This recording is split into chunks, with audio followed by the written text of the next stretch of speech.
এই কাঁকড়াগুলো আমি নদীর থেকে খুব কষ্ট করে ধরেছি, মা দেখলে তো খুব খুশি হবে।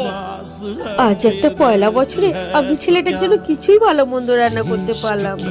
কি করবো, সংসারের যে অভাব।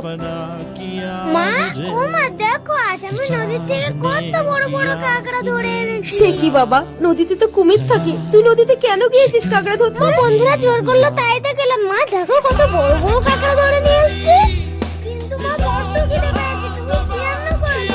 ওই তো বাবা, শুধু শাক ভাজাই করেছি, আর কিছু রান্না করতে পারিনি রে। মা ঠিক আছে, তাহলে শুধু শাক ভাজা দিয়ে আমাকে ভাত দাও। আচ্ছা ঠিক আছে বাবা, তুই ওখানটায় গিয়ে বস, আমি এক্ষুনি ভাত এনে দিচ্ছি।